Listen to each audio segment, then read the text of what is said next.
नमः। ओम श्री गुरुभ्यो नमः। ओम मातृशक्तये नमः। ओम असतो मा सद्गमय तमसो मा ज्योतिर्गमय मृत्योर्मामृतंगमय। ओम शांति शांति शांति। उपनिषद कक्षा 361 बृहदारण्यक उपनिषद की 86वीं कक्षा है। और कल हमने ये विषय को चौथे अध्याय का जो तीसरा ब्राह्मण है उसके बारे में देखा था। बहुत अच्छे से ये बात स्पष्ट की गई थी कि यहाँ पर जो आत्म ज्योति है वो विलक्षण है इन बाह्य ज्योतियों से। है तो वो पृथक, कार्यकरण संघात से पृथक है, लेकिन बाह्य ज्योतियां जब कोई भी नहीं है फिर भी ज्योति कार्य दिखाई देता है, तो उस ज्योति कार्य को देखने से पता लगता है कि वो अंतस्थ ज्योति है। क्योंकि बाह्य ज्योति समाप्त हो गई है नहीं, तो कोई ना कोई ज्योति तो होनी चाहिए जिसके प्रकाश में कार्य दिखाई देते हैं। कार्य तो सैकड़ों प्रकार के हैं, केवल ये 4 कार्य गिना रखे हैं इसमें भाष्य में, उतने मूल मंत्र में जो गिना रखे हैं उतने कार्य नहीं है। हमारा सोचना भी एक कार्य है, उठना बैठना चलना इच्छा करना सब ज्योति के कार्य हैं। तो जैसे हम इच्छा करते हैं ये सब ज्योति के ही तो कार्य हैं। निर्णय लेते हैं, पीछे हटते हैं, आगे बढ़ते हैं, सब ज्योति कार्य है। संघात में जो भी कार्य हो रहा है, संघात में जो भी कार्य है सब ज्योति के ही कार्य है। तो वो कार्य तो दिखाई देते हैं पर ज्योति दिखाई नहीं दे रही। वाणी भी नहीं है, अन्य कोई भी ज्योति नहीं है, फिर भी ज्योति का कार्य दिखाई दे रहा है। जैसे हमारी घ्राण इंद्रिय है, तो कहें कि घ्राण इंद्रिय में ही ज्योति है या चक्षु इंद्रिय में ही ज्योति है। तो चक्षु इंद्रिय में ज्योति होता हमेशा दिख ज्योति हमेशा ज्योति कार्य दिखाई देना चाहिए। फिर उनका समन्वय भी तो नहीं करता है, हैं? फिर समन्वय भी हो रहा है कि जिसमें फिर उसको छूते हैं तो फिर पता लगता है कि वही छू रहे हैं। ये समन्वय किसी एक के बिना कैसे? नहीं, आंख को यदि ज्योति मान ले तो फिर आंख खुली रहती है और वो कहाँ चला गया वो। आंख को ज्योति मान ये भी ठीक है, लेकिन आंख को ज्योति मानने से आंख का ही कार्य होगा, शेष कार्य नहीं होंगे। हाँ, मतलब सारी ज्योतियां मान लो अलग अलग, एक शरीर में कई सारी ज्योतियां हैं। फिर उनका सामंजस्य भी तो हो रहा है। हाँ, सामंजस्य भी होगा। जो जिसको मैंने देखा उसी को मैं छू रहा हूँ, ऐसे प्रत्यभिज्ञा नहीं हो सकती ना। सारी अलग अलग ज्योतियों को स्वीकार कर भी ले कि आंख नाक कान आदि जो अलग अलग ज्योतियां हैं, उन सारी ज्योतियों को वे सारी ज्योतियां तो ठीक है मान लिया किसी ने। एक तर्क तो यह है कि आंख खुली रहते हुए भी आंख का कार्य नहीं दिख रहा स्वप्न सुसुप्ति काल में, और आंख तो सुसुप्ति में भी खुली हुई दिखाई दे रही है। मतलब कोई कहे कि बंद कर ली तो खुली हुई भी दिखाई देती है, फिर भी ज्योति कार्य नहीं दिख रहा। और केवल आंख तो जैसे बंद होना और खुलना दोनों चीजें हैं, पर नासिका में तो ऐसी बात भी नहीं, त्वचा में तो ऐसी बात भी नहीं, श्रवण इंद्रिय में तो ऐसी बात भी नहीं। रसना में तो चलो यूं समझ लेते हैं कि वहां विषय का संपर्क नहीं होता, पर जैसे कोई सो रहा होता है बच्चा, उसको कोई मीठी चीज शहद चटाते हैं सोते सोते को, तो वहां तो उसको पता नहीं चलता है। जैसे गहरी नींद में सो रहा हो 1 साल का बच्चा और उसके मुख में शहद डाल दिया, जागते समय तो वो शहद को बिल्कुल अनुभव करता है, मीठी चीज लग रही है उसको। नींद में भी चाट लेता है, नहीं, पता नहीं चलता उसी समय, चाट तो लेता है, मैं कब कह रहा हूँ चाटता नहीं है। पता थोड़ी चलता है बच्चे को कि ये मीठा है। वो तो अननोइंगली बहुत सारे काम होते हैं।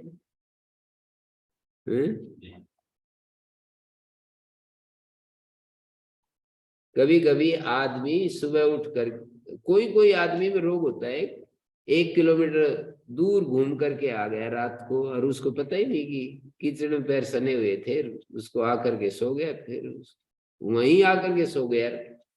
1 किलोमीटर घूमा यार, फिर वहीं आकर सो गया। पूछा कि आप तो आज कहीं रात में किसी ने देख लिया कि ये तो रात को यहाँ घूम रहा था।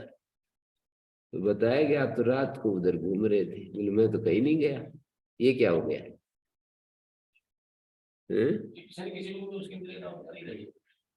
नहीं, ज्योति कार्य है, पर वहां ज्योति नहीं, ज्योति हो तो उसको स्मरण होना चाहिए ना। तो ये भी कहा जाएगा ज्योति नहीं मानेंगे तो गया कैसे? नहीं, ज्योति तो है, पर केवल इसको ही मान ले हम। केवल ये जो आंख नाक कान आदि है, आंख तो दिख रही थी, फिर याद नहीं रहा। मैं इसको मना नहीं कर रहा कि ज्योति नहीं है, ज्योति तो है। आंख नाक कान आदि को ही केवल मात्र कोई ज्योति कहे तो समस्या बनेगी। तो ये आगे ये कह रहे हैं कि ज्योति कार्य तो दिखाई देता है ना। पृष्ठ तो 8 9 8 7 9 पृष्ठ। मतलब मैंने कल ये स्थापना करके इसको छोड़ दिया था, इसको दोबारा हम अध्ययन कर रहे थे। ये जो बाह्य चक्षुरादिकरण है ना, वो कार्यकरण व्यतिरिक्तम तदितावत् सिद्धम, यच्च कार्यकरण व्यतिरिक्तम कार्यकरण संघातानुग्राहकम च ज्योति तद बाह्य चक्षुरादि करणैरुपलभ्यमानम दृष्टम। बाह्य चक्षुरादि करणों से उपलभ्यमान देखा गया है। न तो तथा चक्षुरादि भी उपलभ्यते आदित्यादि ज्योति ही सुपरतेषु। चक्षुरादि के द्वारा वो उपलब्ध नहीं होता है। चक्षुरादिषु उपरतेषु, चक्षुरादि जब न तो तथा तत्चक्षुरादि भी उपलब्धते। आदित्यादि ज्योतियां जब चुप हो गई, शांत हो गई, तो चक्षुरादि के द्वारा वो देखा नहीं जाता। आत्मा होते हुए भी चक्षुरादि के द्वारा नहीं देखा जाता। कार्यम तो ज्योतिषो दृश्यते, लेकिन ज्योति का कार्य देखा जाता है। ज्योति नहीं दिखाई देती, ज्योति का कार्य दिखाई देता है। तो तस्मात् आत्मना एव अयं ज्योतिषास्ते, स्वयं आत्म ज्योति से ही वो बैठता उठता सब कार्य करता है। नूनम अंतस्थम ज्योतिरिति अवगम्यते, तो निश्चय ही कोई अंतस्थ ज्योति है ये बोध होता है। और वो आदित्य आदि की तरह, किंच आदित्य आदि ज्योतिर्विलक्षणम तदभौतिकम से, आदित्य आदि जो ज्योति है वो विलक्षण है। आदित्य आदि ज्योति विलक्षणम तदभौतिकम से, और वो अभौतिक है। आदित्यादि ज्योति विलक्षणम, आदित्यादि ज्योति से वो विलक्षण है वो आत्म ज्योति, और अभौतिक है। दो बातें बता दी। विलक्षण है, विरुद्ध लक्षण वाला, अलग लक्षण वाला है, विशिष्ट लक्षण वाला है, भिन्न लक्षण वाला। विशिष्ट का अर्थ है भिन्न लक्षण वाला, विलक्षण भिन्न लक्षण वाला, और अभौतिक है वो। सैव हेतु यत् चक्षुरादि अग्राह्यत्वम आदित्यादिवत, वो आत्म ज्योति आदित्य आदि के समान चक्षुर आदि से गृहित नहीं होता। सैव हेतु, यही कारण है कि चक्षुर आदि के द्वारा उसका ग्रहण नहीं होता। आदित्यादिवत, आदित्यादि के समान चक्षुर आदि से गृहित नहीं होता है, चक्षुर आदि से ग्राह्य नहीं है। तो कह रहे हैं ये नहीं हो सकता है। न समान जातीय ने उपकार दर्शनात्, मतलब यहां से पूर्व पक्ष चलाया, जो स्थापना की गई थी ना उसके ऊपर शंका करने वाला कुछ शंका कर रहा है। स्थापना क्या की गई थी कि सारी ज्योतियां शांत हो गई, शांत होने के बाद भी ज्योति कार्य दिखाई देता है, तो हम अनुमान करते हैं कोई भीतर एक और ज्योति बच गई। विलक्षण है, अभौतिक है। विलक्षण है, अभौतिक है, और वो ज्योति चक्षुर आदि इंद्रियों से दिखाई नहीं देती। ज्योति कार्य को देखने से उसका अनुमान होता है। ये स्थापना की गई है। अब इस स्थापना में कुछ शंकाएं उठा रहे हैं भाष्यकार, और शंकाएं इसलिए उठा रहे हैं कि उस आत्म ज्योति को अच्छे से पुष्ट कर दिया जाए। शंकाओं को निराश करके, शंकाओं को हटाकर कोई शंका बचे ही नहीं इस विषय में। जो शंका हो सकती है उन सब को उठाकर अपनी बुद्धि से उनका समाधान कर रहे हैं। ये जो भाष्यकार होते हैं, ये जो व्याख्याकार होते हैं, अपनी बुद्धि से, उनकी बुद्धि इतनी ज्यादा होती है कि सभी बुद्धियों की शंकाओं को जान लेते हैं कि ये बुद्धि, ये शंका कोई करेगा, ये शंका करेगा, ये शंका, कोई शंका छोड़ते ही नहीं। शंका बच गई तो फिर उनका विचार कम रह गया। पर वो जो ये अंतिम कोटि के महान आत्माएं हैं, इतनी विशाल बुद्धि लिए हुए होते हैं कि शंका कोई छूटती नहीं। तो इस पर शंका कर रहे हैं क्या?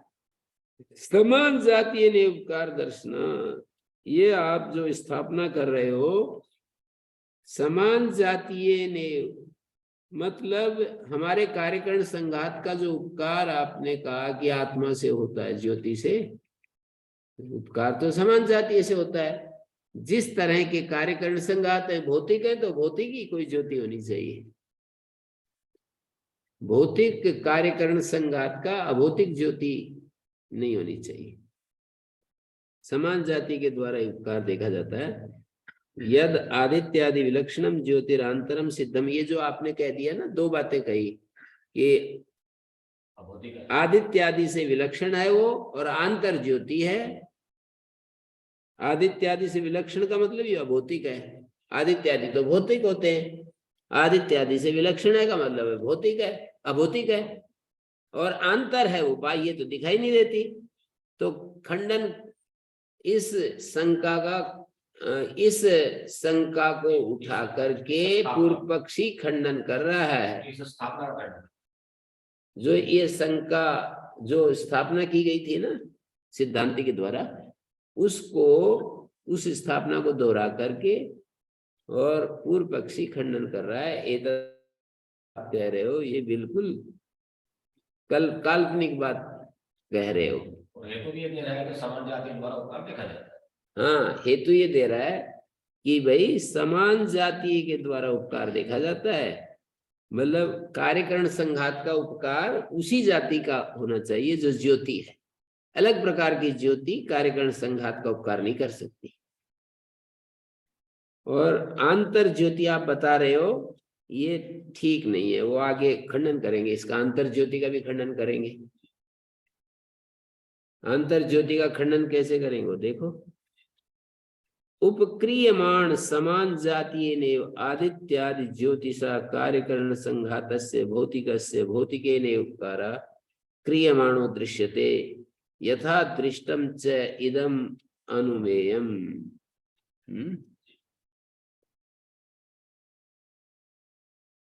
उपक्रियमाण समान जातीय नेव आदित्यादि ज्योतिषा कार्यकरण संघातस्य भौतिकस्य भौतिकेन उपकारक क्रियमाणो दृश्यते।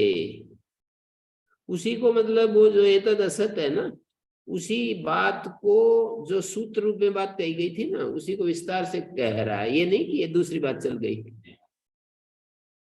भाष्यकार की शैली है, सूत्र रूप में बात कहेंगे फिर उसको थोड़ा विस्तार से भी कहेंगे, उसी को खोल रहे हैं। उपक्रियमाण समान जाति नेवादित्यादि ज्योतिषा कार्यकरण संघातस्य भौतिकस्य भौतिकेन उपकारा क्रियमाणो दृश्यते यथा दृष्टम चेदम अनुमेयम्। यथा दृष्टम चेदम अनुमेयम्। जैसा देखा गया वैसा अनुमान होना चाहिए। यदि नाम कार्यकरणाद अर्थांतरम तद उपकारकम आदित्य वत ज्योति ही, यदि कार्यकरण से कोई अर्थांतर उस कार्यकरण का उपकारक, तत्मानी कार्यकरण का उपकारक आदित्यादिवत ज्योति ही है।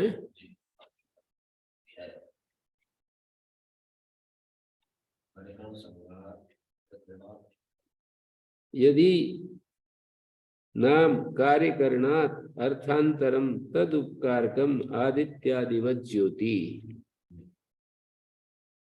कार्यकरण से अतिरिक्त कोई अर्थांतर है जिसको उपकारक ज्योति है।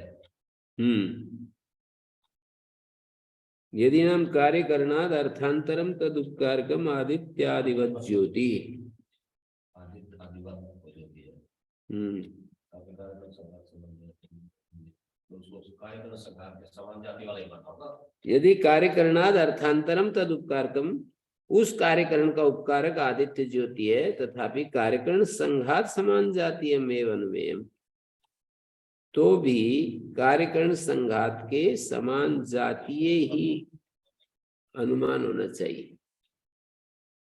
कार्यकरण संघात समान जातीयम एवं अनुमेयम, कार्यकरण संघातोपकारकत्वात् आदित्यादि ज्योतिर्वत, कार्यकरण संघात का उपकारक होने से आदित्यादि ज्योति के समान, आदित्यादि जैसे समान जाति है, समान जाति का ही आदित्यादि भौतिक है, कार्यकरण भी भौतिक है, तो आदित्य जो है भौतिक होता हुआ कार्यकरण का जो कि भौतिक है उनका उपकार कर देता है। ये यदि नाम कार्यकरणाद अर्थांतरम तद उपकारकम आदित्यादि वत ज्योति, उसका उपकार करने वाली आदित्य आदि के समान वो ज्योति है कार्यकरण से अर्थांतर, फिर भी कार्यकरण संघात समान जातीयम एवं अनुमेयम, कार्यकरण संघात समान जातीय ही अनुमेय होगा। वो जिस ज्योति का अनुमान करवा रहे हो वो कार्यकरण संघात के समान जाति होगी, वो भी भौतिक होगी, अभौतिक तो नहीं हो सकती। वो भी जैसा दृष्टांत है वैसा ही वो जो कार्यकरण संघात का समान जातीय भौतिक होगी वो। ये वेदांत में सारी चीजें पंचभूतों से बनती हैं, चाहे ये स्थूल भूत भी पंच सूक्ष्म भूतों से बनते हैं, और जो मन बुद्धि इंद्रियां वो भी भौतिक पंचभूतों से बनती है। मानी उसमें अंतर इतना रहता है कि जैसे एक तो पंचीकृत भूत और एक अपंचीकृत भूत, ये भेद रहता है। अपंचीकृत भूतों के सूक्ष्म मन से बुद्धि बनती है, अपंचीकृत भूतों के सूक्ष्म मन से मन बनता है, अपंचीकृत भूतों के सूक्ष्म मन से ही ये क्या क्या बनता है, इंद्रियां भी बनती है। इसमें जैसे सांख्यादि में तो इसकी प्रक्रिया दूसरे प्रकार दिखाई, मैथ से दिखाई सकती है, वहां आकाश से दिखाई है। पहला ही प्रक्रिया आकाशात वायु वायुरग्निरग्निरापाद्या पृथ्वी पृथिव्या अन्नम पृथिव्या औषधया औषधिभ्यो अन्नम अन्नात् रेतः रेतसः पुरुषः। कार्यकरण संघात समान जातीयम एवं अनुमेयम, कार्यकरण संघात उपकारकत्वात् आदित्यादि ज्योतिर्वत् यत् पुनरन्तस्तत्वाद् अप्रत्यक्षत्वात् च वैलक्षण्यम् उच्यते। आपने जो हेतु दिया था उनका खंडन कर रहा है पूर्व पक्षी। सिद्धांती जो हेतु दिए थे उसका खंडन कर रहा है कि यत् अंतस्थत्वात् अप्रत्यक्षत्वात् च वैलक्षण्यम् उच्यते। जो आप उसको अंतस्थ बताकर और अप्रत्यक्ष बताकर वैलक्षण्य बता रहे हो ना, अंतस्थत्वात् अप्रत्यक्षत्वात् च वैलक्षण्यम् उच्यते तच्चक्षुरादि ज्योतिर्भीर अनैकांतिकम् है।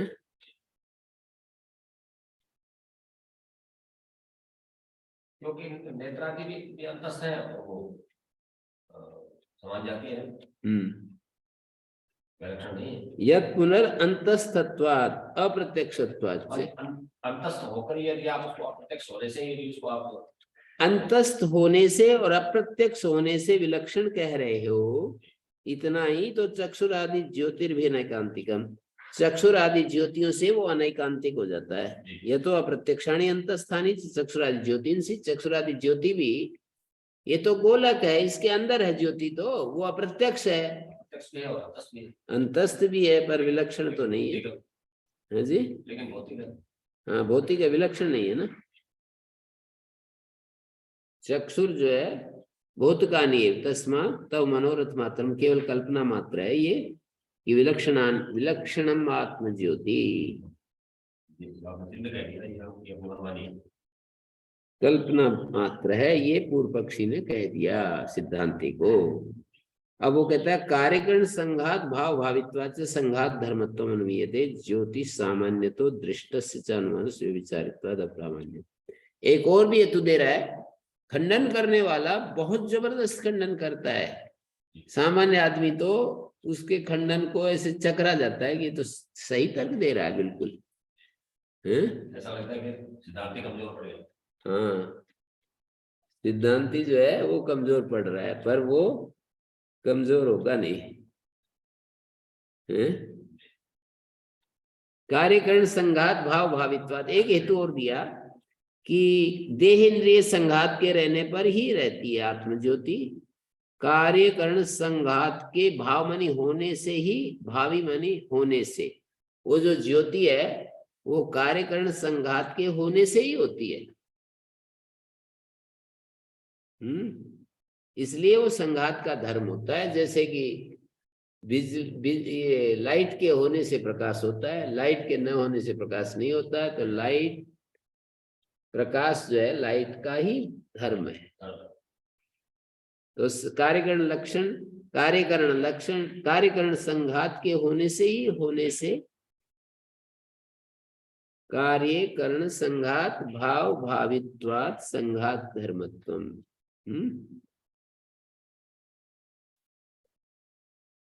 अनुमीयते ज्योतिषा सामान्य तो दृष्टस्य अनुमानस्य व्यभिचारित्वाद अप्रामाण्य।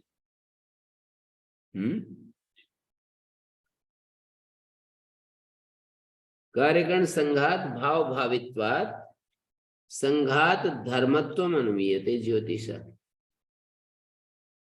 ज्योति का संघात धर्मत्व अनुमित होता है। सामान्य तो दृष्टस्य च अनुमानस्य व्यभिचारित्वाद अप्रामाण्य, और सामान्य तो दृष्ट जो अनुमान है वो व्यभिचारी होने से अप्रामाण्य।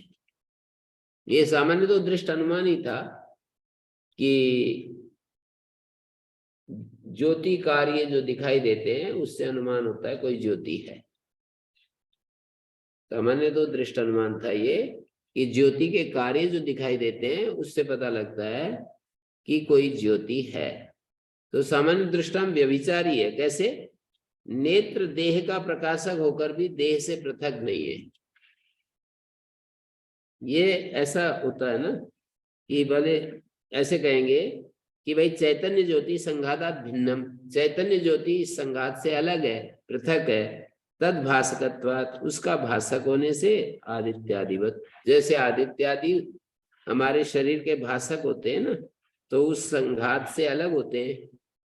हमारे शरीर को प्रकाशित कर रहा है ना आदित्य, तो चैतन्य ज्योति संघातात् भिन्नम, ये एक अनुमान प्रयोग करते हैं। संघातात् भिन्नम तद भास्कत्वात् आदित्यादिवत, प्रकाशक प्रकाश से भिन्न होता है। इस व्याप्ति के अनुसार परोक्ष चैतन्य ज्योति को संघात से भिन्न सिद्ध किया गया सामान्य तो दृष्ट अनुमान से। सामान्य तो दृष्ट अनुमान को अब व्यभिचरित कैसे दिखा रहे हैं? ये दिखा रहे हैं कि नेत्र देह का प्रकाशक होकर भी देह से भिन्न नहीं होता है।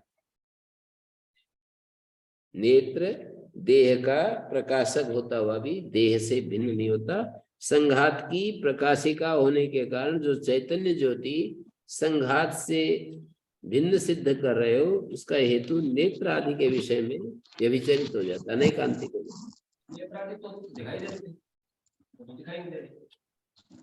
नेत्र कहाँ दिखाई दे रहा है?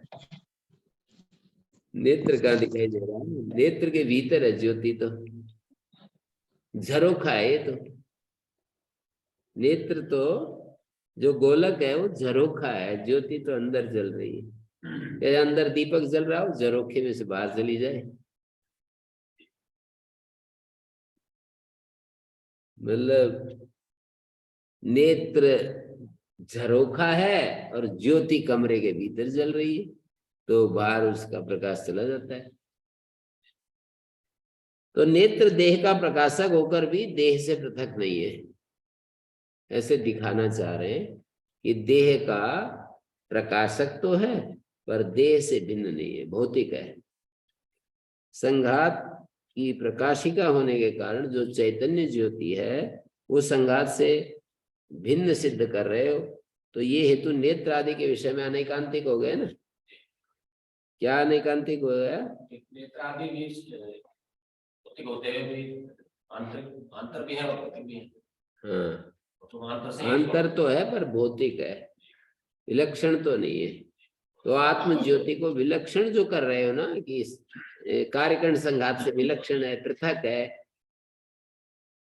संघात का ही नेत्र जो है ना एक हिस्सा होता है, और वो अंतर ज्योति तो है पर संघात का एक हिस्सा है। अंतर होते हैं भी विलक्षण नहीं है, विलक्षण तो नहीं है।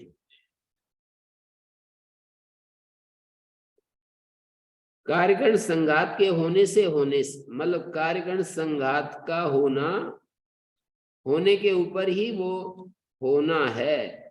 देह संघात के रहने पर ही आत्म ज्योति कार्य करती है। तो चैतन्य ज्योति रूप आदि के समान, यहाँ पर भी हम ऐसे अनुमान प्रयोग करेंगे। ये तो अलग है। रूपवत चैतन्यम शरीर धर्म तद्भाव भावित्वाद रूपवत। चैतन्य शरीर का धर्म है, उसके होने से ही उसका होना है। पहला हेतु ये दिया कि शरीर के होने से ही वो है, तो बिल्कुल शरीर का ही भाग है। मतलब ये अन्वय व्यतिरेक जो प्रक्रिया है ना कि जिसके होने से हो वो उसी की चीज धर्म होता है। तो ये सिद्ध करते हैं। दूसरे से ये कहते हैं कि अंतर ज्योति होते हैं भी तुम इसको विलक्षण बता रहे हो, तो वो नेत्र आदि में व्यभिचरित हो गया। अंतर ज्योति है और अभौतिक है, तो ये तो वे विचार देख रहे हैं नेत्र में। तो सामान्य तो दृष्ट बलेन भगवान आदित्यादिवत व्यतिरिक्तम ज्योति साधयति कार्य करने भी। ये पूर्व पक्षी खंडन चल रहा है उसका प्रत्यक्ष अनुमान से कि जो आप सामान्य तो दृष्ट अनुमान के बल से ही आदित्यादि के समान व्यतिरिक्त ज्योति सिद्ध कर रहे हो ना, कि हमारे शरीर में, हमारे शरीर से, इंद्रियों से भिन्न वो ज्योति है। कार्य करने ज्योति ही व्यतिरिक्तम साधयति आदित्यादिवत व्यतिरिक्तम ज्योति साधयति कार्य करणेभ्य न च प्रत्यक्षम अनुमानेन बाधितुम शक्यते। लेकिन प्रत्यक्ष को अनुमान से हम खंडित नहीं कर सकते। कौन सा? अयमेव तो कार्यकरण संघाता प्रत्यक्षम पश्यति शृणोति मनुते विजानाति यदि नाम ज्योतिरंतरम अस्य उपकारकम स्यात् आदित्यादिवत। आदित्यादि की तरह इसका उपकारक होता न तदात्मा स्यात्, तो वो आत्मा नहीं हो सकती। के समान ही होगी। ज्योतिरंतरम आदित्यादिवदेव, ज्योतिरंतर जो आदित्यादि की तरह ही होगी। फिर वो भगवान सामान्य तो दृष्ट बल से ही तो आप आदित्यादि के समान व्यतिरिक्त ज्योति को सिद्ध कर रहे हो कार्यकरण से। न से प्रत्यक्ष अनुमान बाधितुम शक्यते। लेकिन जो प्रत्यक्ष है वो अनुमान से बाधा नहीं जा सकता। प्रत्यक्ष अनुमान के द्वारा बाधा नहीं जा सकता। क्या हुआ? ये बता रहा है कि वो जैसे चक्षुआदि है वो अंतर होते हैं भी विलक्षण नहीं है। हाँ, प्रत्यक्ष तो यही बता रहा है न से प्रत्यक्षम अनुमानेन बाधितुम शक्यते। प्रत्यक्ष को अनुमान से नहीं हटाया जा सकता। सामान्य तो दृष्ट अनुमान है वो प्रत्यक्ष, सामान्य तो दृष्ट अनुमान के द्वारा प्रत्यक्ष को नहीं हटा सकता। अयमेव तो कार्यकरण संघाता प्रत्यक्षम। हमें तो प्रत्यक्ष यही दिखा रहा है कि कार्यकरण संघात देख रहा है, सुन रहा है, ये सब कर रहा है। कार्यकरण संघाता प्रत्यक्षम पश्यति शृणोति मनुते विजानाति यदि नाम। कार्यकरण संघात में कार्य तो स्पष्ट बाहरी चीज है, बाहरी चीज है। कार्य तो बाहरी चीज है, शरीर है। कारण आंतरिक चीज है।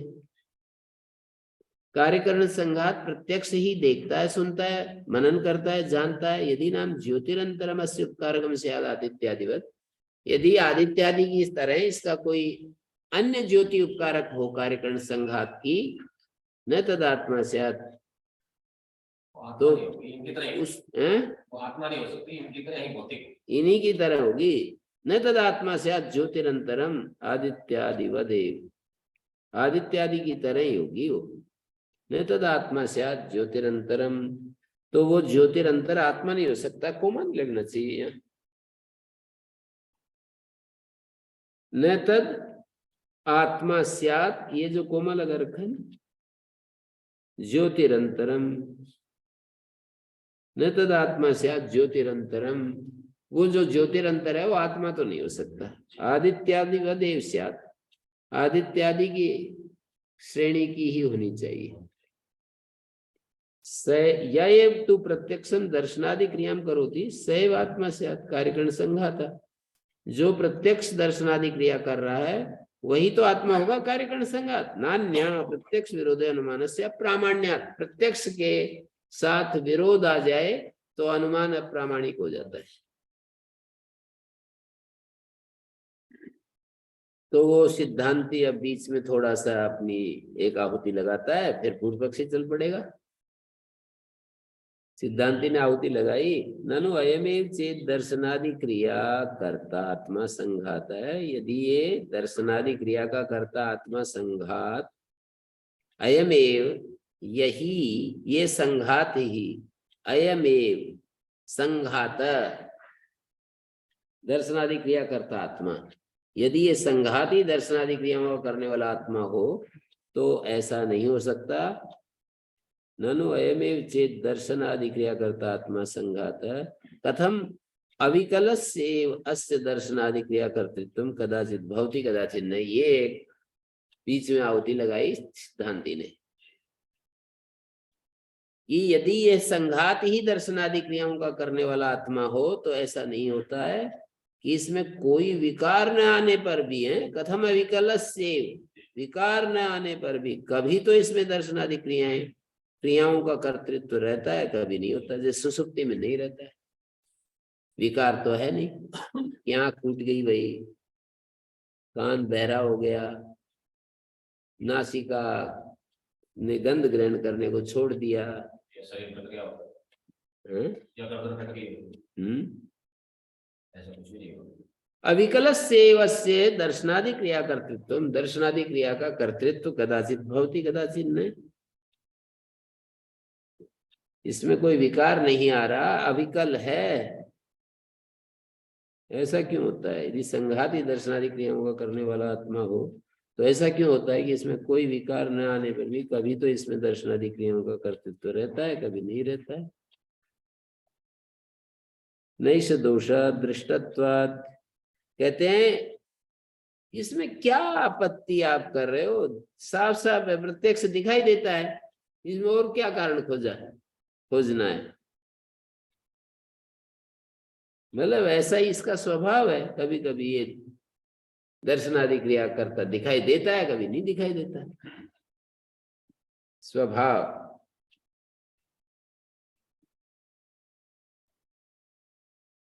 नहीं दृष्टि अनुपन्नम नाम, जो चीज साफ साफ दिख रही है उसमें प्रत्यक्ष अनुपन्नता नहीं कह सकते उसमें है। नहीं खद्योते प्रकाश अप्रकाशकत्वे, खद्योत को प्रकाशक और अप्रकाशक रूप से देखने में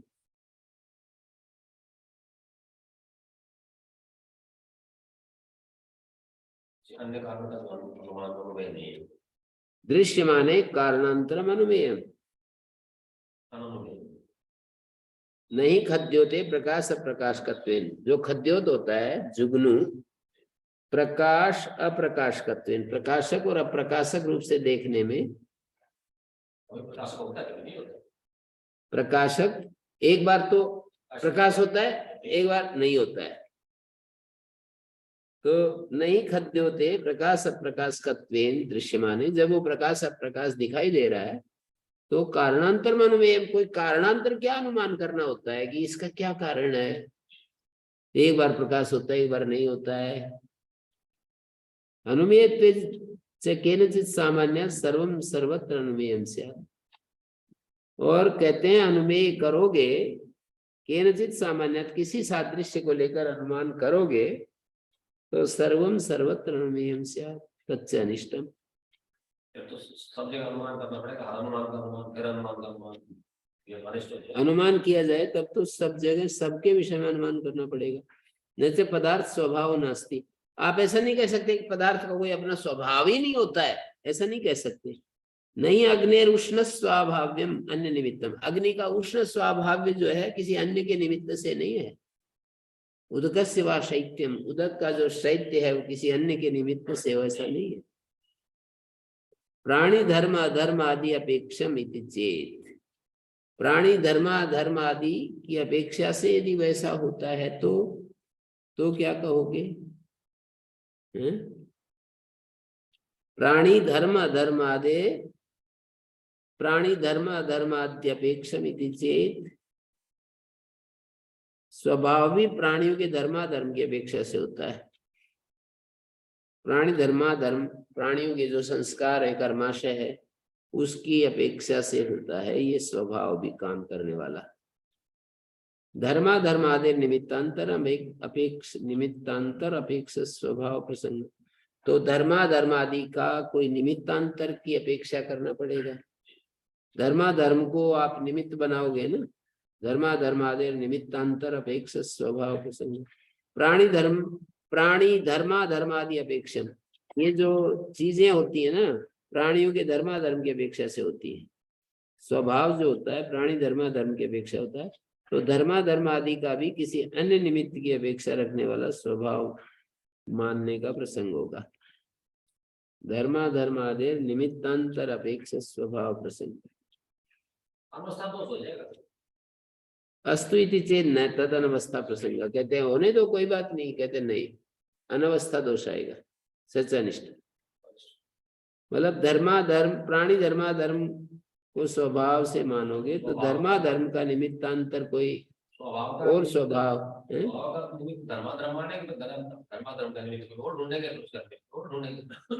धर्माधर्म आदि के निमित्तांतर अन्य स्वभाव ढूंढना पड़ेगा, उसका भी कोई अन्य। तो कहते नहीं, सिद्धांती अब आया कुछ दल बल के साथ, उसकी पूरी बात सुन ली। अब सिद्धांती आया कुछ हिम्मत करके कि भाई इसको तो बताना ही पड़ेगा। स्वप्न स्मृत्योर दृष्टस्यैव दर्शनात्, स्वभाववाद को हटाना चाह रहा है सिद्धांती कि जो आप कह रहे हो ना कि स्वाभाविक रूप से ऐसा होता है। स्वप्न स्मृत्योर दृष्टस्यैव दर्शनात्, तुम्हारा कथन ठीक नहीं, क्योंकि स्वप्न और स्मृति में देखे हुए का ही दर्शन होता है। स्वप्न स्मृति दो, स्वप्न भी एक स्मृति होती है, उसको अभावित स्मृति कहा है, नहीं भावित स्मृति कहा है स्वप्न को योग सूत्रों में। और अभावित स्मृति स्मृति होती है, जागृत समय जो स्मृति होती है वो अभावित स्मृति होती है, और सोते समय जो स्मृति होती है स्वप्न के रूप में वो भावित स्मृति, कल्पित स्मृति। भावित अभावित, कल्पित अकल्पित। स्वप्न स्मृत्यो, स्वप्न और स्मृति, स्वप्न और स्मृति जो है, स्वप्न स्मृत्योर दृष्टस्यैव दर्शनात्, स्वप्न और स्मृति जो है, स्वप्न और स्मृति में देखे हुए का ही दर्शन होता है। स्वप्न स्मृति और दृष्टस्यैव दर्शनात्, स्वप्न स्मृति में देखे का ही दर्शन होता है। स्वभाववादी ने जो ये स्वभाव, यदुक्तम स्वभाववादी ना देहस्य दर्शनादि क्रिया न व्यतिरिक्त, ये क्या कहा था? बोले देह की ही क्रियाएं हैं, कोई व्यतिरिक्त ज्योति की क्रियाएं क्यों मान रहे हो? यदुक्तम स्वभाववादी ना देहस्य दर्शनादि क्रिया न व्यतिरिक्त से न, ऐसी बात नहीं है। यदि ही देहस्यैव दर्शनादि क्रिया स्वप्ने दृष्टस्यैव दर्शनम न स्यात्। यदि देह की ही दर्शन आदि क्रिया होंगी, ये अच्छे से हमने पढ़ लिया ना, तो आत्मा के बारे में तो देह से भिन्न आत्मा है, इसमें कोई संशय नहीं छोड़ेंगे। देह से भिन्न आत्म तत्व के बारे में कोई संशय नहीं छोड़ेंगे, यदि ये समझ में आ गया तो पूरा। यदि देह से दर्शनादि क्रिया स्वप्ने दृष्टस्यैव दर्शनम न स्यात्, देह की ही दर्शनादि क्रियाएं हों तो स्वप्ने दृष्टस्यैव दर्शनम न स्यात्। देह की ही यदि हों दर्शनादि क्रिया, देह की मानी जाए, तो स्वप्न में देखे हुए को ही न देखा जाता। स्वप्ने दृष्टस्यैव दर्शनम न स्यात्। अंधा स्वप्नम पश्यन् दृष्ट पूर्वमेव पश्यति न शाक द्वीपादिगतम अदृष्ट रूपम। जो अंधा है वो स्वप्न में देखता हुआ पहले देखे हुए कोई देखता है, न कि किसी कल्पित शाक द्वीपादिगतम अदृष्ट पूर्व, शाक द्वीपादि पदार्थों को नहीं देखता। ततस्से तत् सिद्धम भवति, तो इससे ये सिद्ध होता है, या स्वप्ने पश्यति दृष्ट पूर्वम वस्तु, स्वप्न में जो पहले देखे हुए पदार्थों को देखता है। क्या स्वप्न में देखे पदार्थ में देखे, ऐसे पदार्थ भी देखते हैं स्वप्न में देखे, संभव ही नहीं। यदि ही देहस्य दर्शनादि क्रिया स्वप्ने, यदि ये देह की ही दर्शन क्रिया हो में, खंडन कर रहे हैं ना, यदि देह की ही दर्शन क्रियाएं हो तो स्वप्ने दृष्टस्य दर्शनम न स्यात्। तो स्वप्न में कोई चीज हमने देख ली नहीं, स्वप्न में कोई चीज देखी, जैसे स्वप्न में देखा कि ये पेड़ है, तो फिर जागने पर वो तो नहीं दिखाई देना चाहिए, हैं? कितनी बार नहीं दिखाई देता, जो स्वप्न में देखते हैं नहीं, वे विचार भी तो है। अब जैसे मैं स्वप्न आया कि ये पेड़ टूट गया, और देखा तो वास्तव में टूट गया, ऐसा तो होना नहीं चाहिए। यदि देह की ही दर्शनादि क्रिया हो ना, तो स्वप्ने दृष्टस्य दर्शनम से, स्वप्न में देखे हुए का ही दर्शन नहीं हो सकता है, देह की ही है। देह है ना हमारा ये स्थूल देह, जो स्थूल देह है, इसी की दर्शन आदि क्रियाएं हो, तो स्वप्न में देखे हुए का ही दर्शन नहीं हो पाएगा।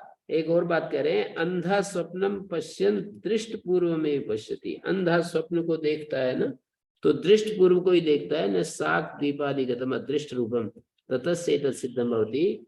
यह स्वप्ने पश्यति दृष्ट पूर्वम वस्तु, स्वप्न में जो पहले देखी हुई वस्तु को देख रहा है, सैव पूर्व विद्यमाने चक्षुषी अद्राक्षित, उसी ने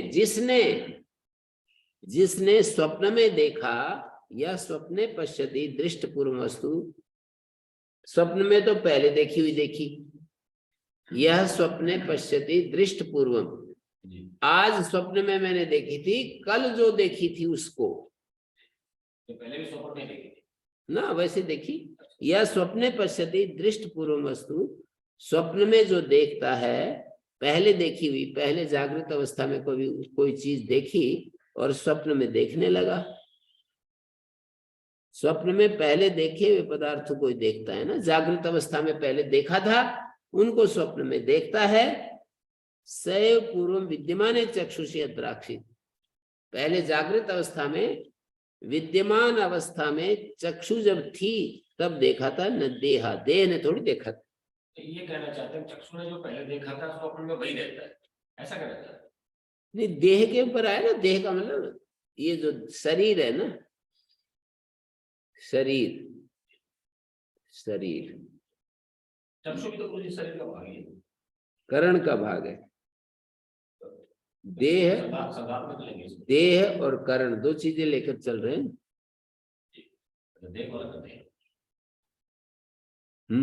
देह से दर्शनादि क्रिया न व्यतिरिक्त से, देह की ही दर्शनादि क्रिया है, व्यतिरिक्त कोई ज्योति की नहीं, ऐसा कह रहे हो ठीक नहीं। स्वभाववादी ने ये बात कही थी, यदि ही देह से दर्शनादि क्रिया, यदि देह की ही दर्शनादि क्रियाएं हैं, तो स्वप्ने दृष्टस्य दर्शनम न स्यात्, स्वप्न में देखे हुए का ही देखना नहीं बन पाएगा, क्योंकि देह की ही दर्शनादि क्रियाएं हैं। तो स्वप्न में जो देखा है, तो स्वप्न में तो ये देह होता नहीं है, केवल मन होता है, सूक्ष्म शरीर का एक घटक होता है। फिर स्वप्न में देखे हुए का कैसे दर्शन हो जाए, हो सकता नहीं हो सकता। अंधा स्वप्नम, थोड़ा सा बढ़ते हैं आगे, शायद समझ में आ जाएगा।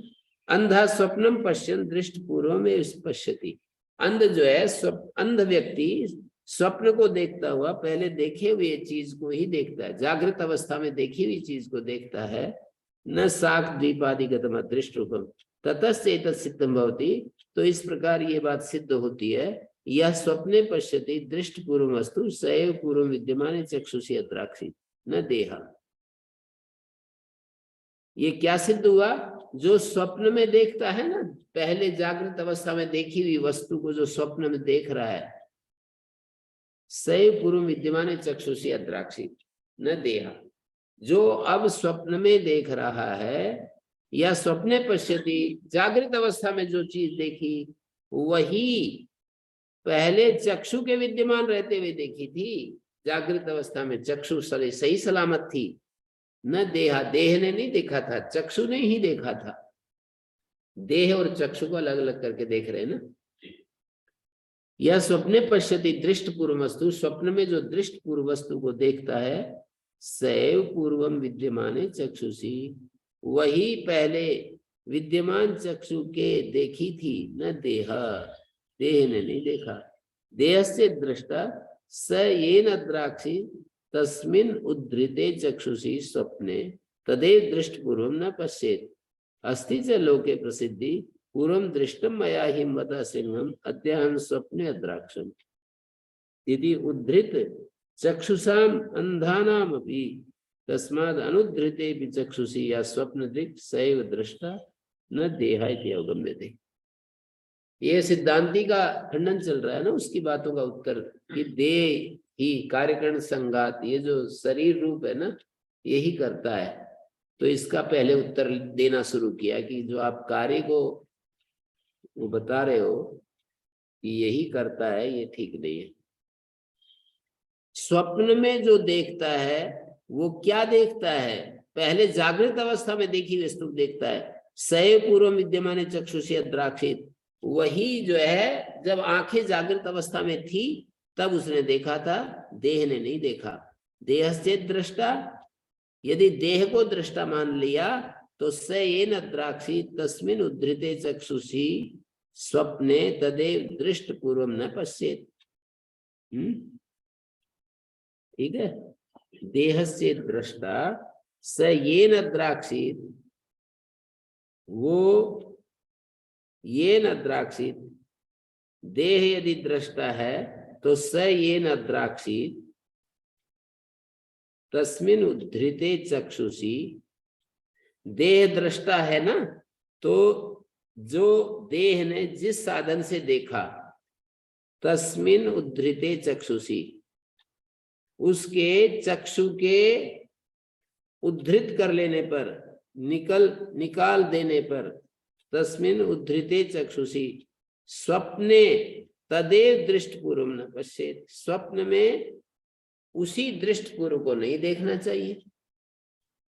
जैसे आंखें, हमारी आंखें निकाल दी, किसी ने आंख निकाल ली, ऐसे कल्पना करके जा रहे हैं, तो उसको फिर स्वप्न में नहीं दिखना चाहिए।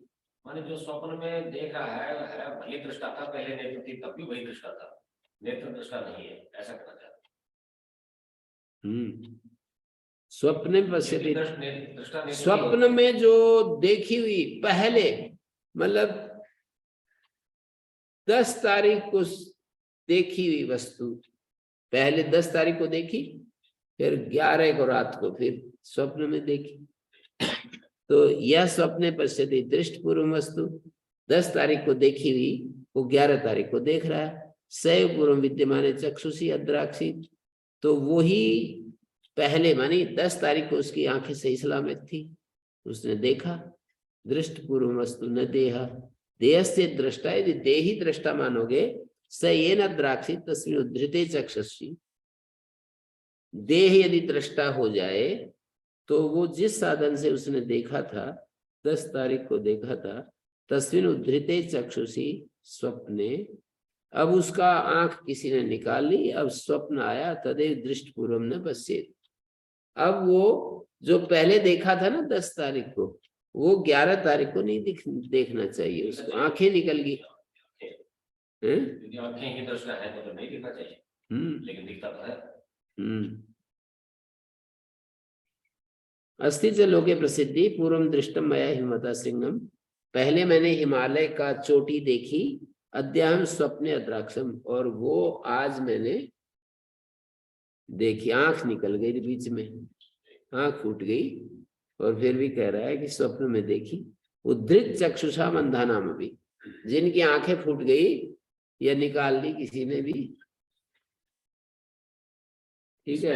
ये सिद्ध करना चाहते हैं कि स्वप्न में जो दृष्टा है वो ये इंद्रिय कारण और देह आदि नहीं है, ये तो बताना ही चाहते, इनके अतिरिक्त कोई है स्वप्न में जो देख रहा है वो कोई देह इंद्रियों से अलग है। देह इंद्रियां तो जागृत अवस्था में काम करती हैं, ऐसा देखना चाह रहे हैं। इंद्रियों में इनको अभी मन नहीं ले रहे हैं, बाह्य इंद्रियां और देह ले रहे हैं।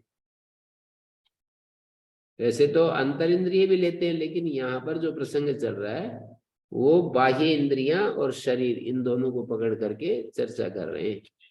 मन जो अंतर इंद्रिय है उसको नहीं ले रहे हैं, कोई भी नहीं ले रहे, अंतर इंद्रिय नहीं ले रहे।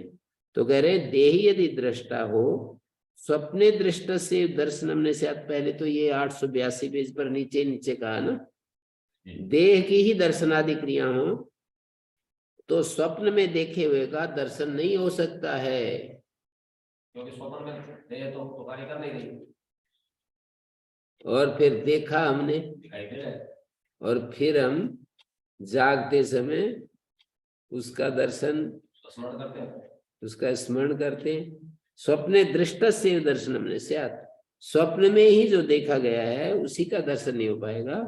अंधा स्वप्नम पश्यन् दृष्ट पूर्व में पश्यति, अंधा जो है ना स्वप्न देखता हुआ, अंधा स्वप्न देखता हुआ पहले देखे हुए कोई तो देखता है, कोई काल्पनिक चीज थोड़ी। ततश्चेत सिद्धम भवति, अदृष्ट पूर्व को, अदृष्ट रूप को नहीं देखता है, शाक द्वीपादिगतम अदृष्ट रूप को नहीं देखता, बल्कि दृष्ट पूर्व में पश्यति। ततश्चेत सिद्धम भवति, या स्वप्ने पश्यति दृष्ट पूर्व वस्तु, सैव पूर्व विद्यमाने चक्षुषी अद्राक्षी, या स्वप्ने पश्यति दृष्ट पूर्व वस्तु, जो स्वप्न में जिसने दृष्ट पूर्व वस्तु को देखा, स्वप्ने पश्यति दृष्ट पूर्व वस्तु सैव पूर्व विद्यमाने चक्षुषी अद्राक्षी। स्वप्न में जिन दृष्ट पूर्व वस्तु को देखा था, स्वप्न में जिस पहले किसी देखी हुई वस्तु को देखा ना, कल मैंने कोई चीज देखी, आज स्वप्न में देख रहा हूं, वो पंक्ति कह रही है। स्वप्न में दृष्ट पूर्व वस्तु मैंने कल देखी हुई वस्तु को आज मैं स्वप्न देख रहा हूं, सैव पूर्व विद्यमाने चक्षुषी अद्राक्षित, और कल तो मेरी आंखें सही थी, लेकिन आंख फूटने पर भी फिर भी मैं देख रहा हूं। तो सैव पूर्व विद्यमाने चक्षुषी अद्राक्षित न देह, देह से दृष्टा, यदि देह दृष्टा बने तो स ये न द्राक्षित तस्मिन उद्धृते चक्षुषी स्वप्ने, देह दृष्टा हो तो जिस स ये न द्राक्षित, यदि देही देखने वाला तो जिनके द्वारा उसने पहले देखा था ना वो तो चली गई आंखें। स येन मानी येन चक्षुषा अद्राक्षित तस्मिन उद्धृते चक्षुषी, येन चक्षुषा लगा लीजिए।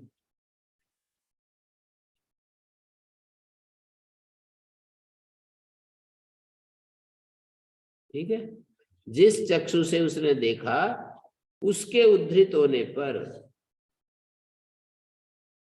स्वप्ने तदेव दृष्ट पूर्व न पश्येत, स्वप्न में अब देही दृष्टा हो तो स्वप्न में अब उसको वही दिखाई देने, पहले जो देखी थी वो अब स्वप्न में दिखाई नहीं देनी चाहिए, क्योंकि ये जो चक्षु है इसको बाह्य इंद्रिय मान रहा है ना, बाह्य शरीर और बाह्य इंद्रियों को यहाँ पर विचार कर रहे हैं।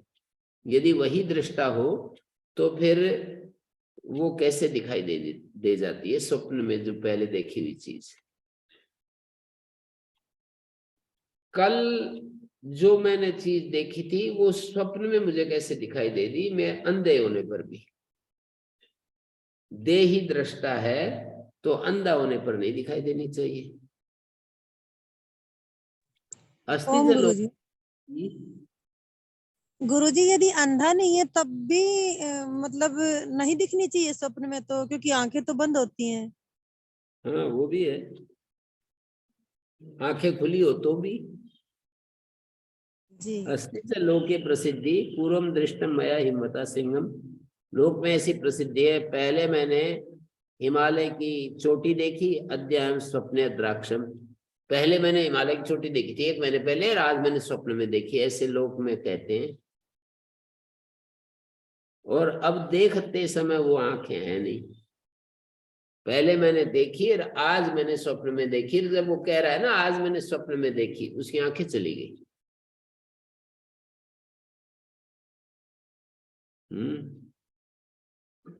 उद्धृत चक्षुषाम अंधानाम अभी तस्मात् अनुद्धृते भी चक्षुषी यह स्वप्न दृक् सैव दृष्टा।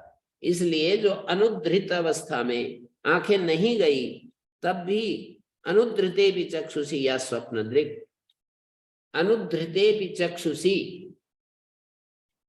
जिसकी आंखें सही सलामत हैं, जो स्वप्न देखने वाला वही नेत्रों के न निकालने पर भी दृष्टा है। नेत्रों के न निकालने पर भी, नेत्रों के रहते भी वही दृष्टा है, नेत्रों के निकालने पर भी वही दृष्टा है। हाँ इसका मतलब चक्षु दृष्टा नहीं है, कोई और दृष्टा है। हाँ, चक्षु के होने न होने से जिस पर असर नहीं पड़ता। स्वप्न में स्वप्न को ही तो पकड़ करके यहाँ सिद्ध करना है कि स्वप्न अवस्था में देह तो हमारे बाह्य जो कार्यकरण संघात है वो तो काम नहीं करते, फिर स्वप्न में कैसे देख रहा होता है। यदि देही दृष्टा हो तो उन चीजों के न काम करने पर भी कैसे दिख जाती हैं। आंखें चली गई फिर भी दिख जाती हैं, आंखें हैं और तो भी दिख जाती हैं। अनुद्धृते भी चक्षुषी या स्वप्न दृक् सैव दृष्टा न देहा इति अवगम्यते। तो ये सिद्धांति ने इस अनुच्छेद में यही कहा कि यही कहना चाह रहे हैं कि जागृत स्वप्न अवस्था में पहले जो आंखें देखी तब जो देखा तो ये तो ऐसा मान लो आंखों से देखा है। क्या बोल दिया? जब आंख ठीक रहते हुए स्वप्न में जो दृश्य देखा, आंख ठीक रहते हुए स्वप्न में जो दृश्य देखा उस समय भी ये मान ले कि आंखें देख रही है। हाँ, तो फिर वो आंख निकालने के बाद भी वही दिख रहा है, तो आंख कौन देख रहा है? हाँ, आंख निकालने के बाद भी वही देख रहा है। इसका मतलब देखने वाला कोई और है। स्वप्न में देखने वाला यदि आंख को देखने वाला कहता है, स्वप्न में देखने वाला यदि आंख को दृष्टा बताता है तो आंख तो फोड़ दी या निकाल ली, अब कौन दृष्टा है? अब वो तो आंख तो रही नहीं, देख रहा है वैसे, लेकिन वैसा ही स्वप्न देख रहा है। आगे जो दूसरा उदाहरण है उससे स्पष्ट हो जाती है स्मृति वाला। आगे स्मृति। ओम गुरुजी। हाँ जी, समझ में आ रही होगी जी गुरुजी। स्वप्न से सिद्ध हो गया कि शरीर से अलग है मन और आत्मा, लेकिन मन तो स्वप्न से देखते हैं। मन के ऊपर क्यों चले गए? मन को बीच में कैसे ले आए? स्वप्न तो मन से ही देखते हैं ना। ये तो प्रश्नोपनिषद में जाकर के देखो कि कैस देवा स्वप्नान पश्यति, केवल मन से नहीं देखते, मनोमय उपाधि वाला आत्मा ही स्वप्न देखता है। पर गुरुजी सुषुप्ति जो होती है, सुषुप्ति में तो मन भी काम नहीं करता, वहां आत्मा प्योर सिद्ध हो जाएगा ना सुषुप्ति में। नहीं, वो तो आगे आएगा, उसकी बात अभी से क्यों जल्दी कर रहे हो? देख नहीं रहा। जी गुरु। सुसुप्ति में तो मतलब कुछ देख नहीं रहा है, इसे उसको नहीं, वो तो आगे आएगा और वो वर्णन करेंगे बहुत सारे मंत्र बोल करके। न द्रष्टु दृष्टेर विपरिलोपो विद्यते अविनाशित्वात्। सुसुप्ति में जो नहीं देखता है, न तो तद्वितीयम अस्ति, ये वो दूसरी चीज देखने के लिए है नहीं, इसलिए नहीं देखता है, ना कि कुछ है ही नहीं तो क्या देखे। वो ऐसा नहीं है कि वो देखने की शक्ति उसकी लुप्त हो गई, कुछ नहीं है, ऐसे लंबा प्रकरण है वो, तो उसको तो बाद में रहेंगे। अभी स्वप्न अवस्था पर केंद्रित हो रहे हैं। यद उत्तम स्वभाववादिना देह से दर्शनादि क्रिया न व्यतिरिक्त, से व्यतिरिक्त की दर्शनादि क्रिया नहीं होती हैं, तो तुम्हारा ये कहना ठीक नहीं। यदि देह का ही दर्शनादि क्रिया हो तो स्वप्ने दृष्ट से दर्शनम न स्यात्। तो स्वप्न में देखे हुए का दर्शन नहीं हो सकता। क्यों? स्वप्न में देखने वाला कोई और है और ये जो आंखों से देखने वाला कोई और है। अब जागृत अवस्था में तो स्वप्न में देखने वाला और जागृत में देखने वाले अलग हो गए ना, क्योंकि देह को ही दर्शन करता मानेंगे तो स्वप्न में जो देख रहा है तो कोई और ही है। इससे तो देह को तो इसमें जो है तो साबित कर दिया कि देह ही देखने वाला नहीं है, देह देखने वाला नहीं है। स्वप्न में देखे हुए को दर्शन ही नहीं हो पाएगा। स्वप्न में देखे हुए का दर्शन नहीं हो पाएगा। स्वप्न में कोई चीज देखी उसका ही देखना नहीं हो पाएगा। कैसे कहना चाह रहे हैं? स्वप्ने दृष्टस्य दर्शनम स्यात्। अंधा स्वप्नम पश्यन् दृष्ट पूर्व में पश्यति, न साक द्वीपादिगतम अदृष्ट रूपम ततस्य ऐसा सिद्धम होती। स्वप्ने पश्यति दृष्ट पूर्व वस्तु सैव पूर्व विद्यमाने चक्षुषी अद्राक्षित। स्वप्न में जो देख रहा है वो किसी पहले देखी हुई वस्तु को ही देख रहा है। स्वप्ने दृष्टस्य दर्शनम न स्यात्। अच्छा, यहाँ दृष्टस्य का मतलब स्वप्न अवस्था में देखे हुए का दर्शन नहीं हो पाएगा। इसका मतलब है जो पहले कभी जागृत अवस्था में देखी चीज थी उसका दर्शन नहीं हो पाएगा स्वप्न में, क्योंकि वो रह ही नहीं। ऐसा है इसका वाक्य का कि स्वप्ने दृष्टस्य दर्शनम न स्यात्। जो देखी हुई वस्तु थी उसका स्वप्न में दर्शन नहीं हो पाएगा। हाँ, स्वप्न में काम ही नहीं कर रहा। तो स्वप्ने दृष्टस्य पूर्व दृष्टस्य, दृष्ट का मतलब पूर्व दृष्ट। स्वप्न में पूर्व दृष्ट का दर्शन ही नहीं कर सकता है। अंधा स्वप्नम पश्यन्, जैसे अंधा व्यक्ति है स्वप्न देख रहा है तो दृष्ट पूर्व को ही तो देख रहा है, दृष्ट पूर्व को देख रहा है, न कि किसी काल्पनिक दृष्ट पूर्व चीज को। तो ये सिद्ध हो गया स्वप्ने पश्यति दृष्ट पूर्व वस्तु। तो यहाँ दृष्टस्य माने पूर्व दृष्टस्य। तो एक तो ये दे दिया कि यदि उस जागृत में देखे दर्शनादि क्रिया देखी होती तो स्वप्न में देखे हुए को ही न देख जाता। तो ये स्वप्न में पूर्व दृष्टस्य दर्शनम न स्यात्। यहाँ स्वप्ने के साथ दृष्टस्य क्रिया नहीं जोड़ रहे कि स्वप्न में देखे हुए को जागते समय नहीं देख पाता, ऐसे नहीं कह रहे। जो देख रहे हैं उसको नहीं देख पाते, ऐसा स्वप्न में जो पहले कोई जागते समय देखी थी, जागरिते पूर्व दृष्टस्य एव दर्शनम न स्यात् स्वप्ने। जागृत अवस्था में पूर्व दृष्टस्य।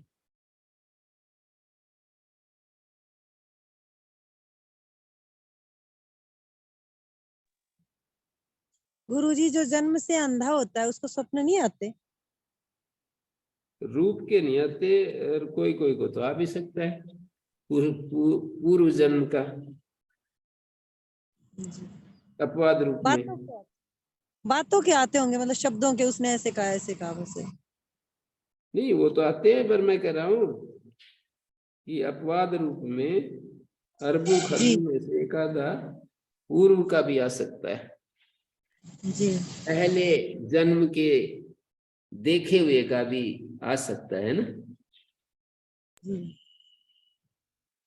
तो यह स्वप्ने पश्यति दृष्ट पूर्व वस्तु पश्यति। स्वप्न में जो देखता है वो तो देखी हुई वस्तु को देखता है ना। सैव पूर्व विद्यमान चक्षुषी अद्राक्षित। उसने चक्षु के विद्यमान रहते हुए देखी थी और अब हो गया अंधा, फिर भी स्वप्न में देख रहा है। तो यदि आंख ही देखने वाली हो तो स्वप्न में अंधा होने पर कैसे देख रहा है? पहले हेतु से तो ये समझा दिया कि वो जो उसने जागृति में देखा था वो स्वप्न में देख रहा है, तो मतलब देखने वाला एक ही है। तो यदि वो वहां भी मान लीजिए वहां भी चक्षु से ही देख रहा है, आंख चक्षु से मान लीजिए देख रहा है, तो वहां भी करेंगे आंख हटाने के बाद भी देख रहा है और पक्का कर रहे हैं, ऐसा लग रहा है इसी बात को खुश कर रहे हैं। देहस्य दृष्टा से ये न द्राक्षी, जिस चक्षु से उसने देखा, तस्मिन् उद्धृते चक्षुषी, उस चक्षु को हटा देने पर स्वप्ने तदेव दृष्ट पूर्व न पश्येत, स्वप्न में अब देखी हुई वस्तु को नहीं देख सकता। आंख तो रही नहीं, देखने का साधन रहा नहीं। अस्ति च लोके प्रसिद्धि पूर्वम दृष्टम मया, ये प्रसिद्धि है कि हिमालय का चोटी मैंने देखी थी, वो आज जब वो अंधा हो गया ना तो कह रहा है कि आज मैंने स्वप्न में देखी। तो तस्मात् अनुद्धृते भी चक्षुषी या स्वप्न दृक् सैव दृष्टा, तो इससे ये पता लगा कि अनुद्धृते भी चक्षुषी, आंखें सही सलामत हैं, तब भी जो स्वप्न दृक् है वही दृष्टा है। स्वप्न दृक् था ना, वही आंखों के रहते हुए भी दृष्टा है। स्वप्न दृक् तो आंख से अतिरिक्त है, स्वप्न दृक् तो आंख से अतिरिक्त है। हाँ, ये तो प्रत्यक्ष से ये पता लग रहा है। न देहाइति अवगम्यते। अब हम स्मृति वाले दृष्टांत को कल शुरू करेंगे। धीरे धीरे थोड़ा चलाना है इसको, चाहे कितना भी टाइम लगे, भागना नहीं, इसमें भागने की आवश्यकता भी नहीं है। ओम शांति शांति शांति।